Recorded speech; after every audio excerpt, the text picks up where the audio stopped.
Unit 2, which is on algebra. And we're going to look at section 2.2, which is on exponents, which we can also call indices or powers. The laws of exponents are very, very important. Make sure you know them all, otherwise all your algebra will be a big mess. I'm just going to focus on a few here. So in this case, what you have to notice is that my base numbers are the same and my exponents are different. If the base numbers are the same, I do not multiply them. I keep that same base number and I add the exponents.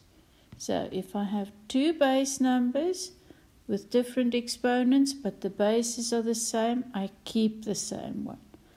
But if I have one base number to a power, bracket to another power, that's when I multiply the exponents. So clearly, if that is the law for, for multiply, then the law for divide would be subtract the second one from the first one. Okay, notice, what can you tell me about this one? So here we don't have two A's. We've got different bases but the same exponent. So you can, if you like, write them without the times sign, but you can put them in brackets with an M outside. That means this exponent belongs to each number in my brackets.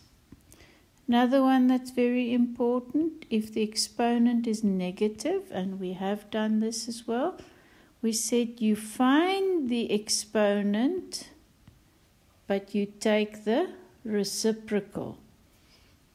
So if we do a similar one, what if I had 1 over a to the negative m? So you find the exponent and you take the reciprocal. But over 1 we generally don't write, so that's just a to the m. Okay, let's have a look at this one. I have two different bases, but a bracket to an exponent. So the exponent belongs to both. But if there had not been a bracket, then it's just the top one. That's to the exponent. The bottom exponent is a 1. So brackets make a huge difference.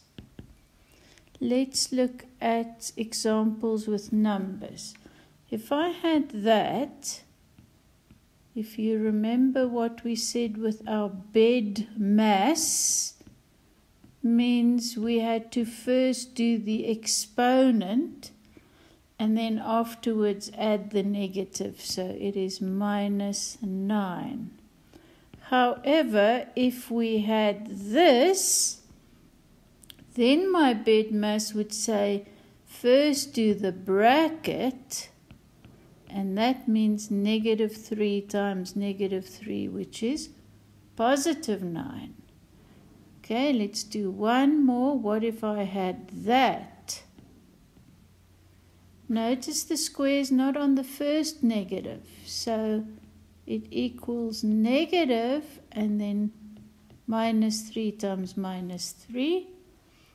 Negative times negative is positive, and then you do this negative. So, important rule, you must first do the square before you do this negative in front. Okay, fractional exponents.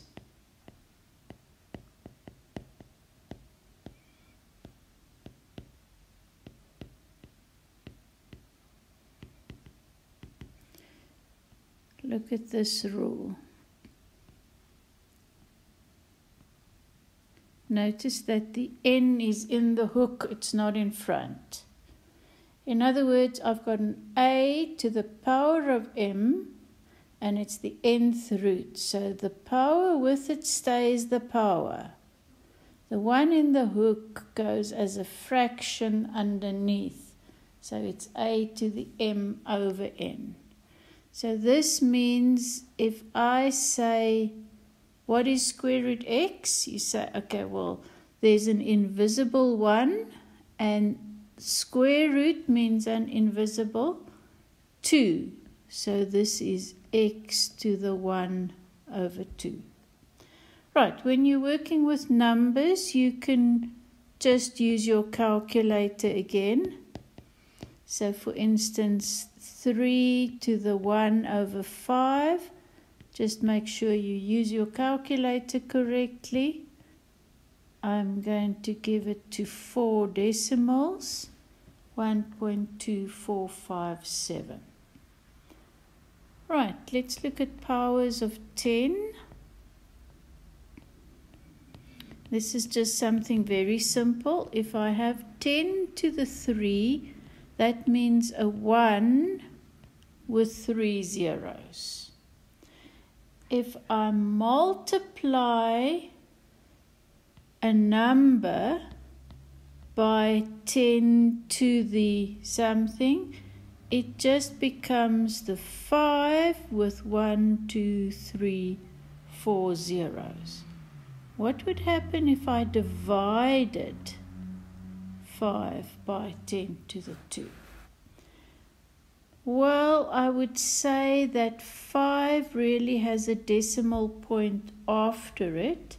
Because I'm dividing by the 2, it's got to jump forward, so the point has to go there.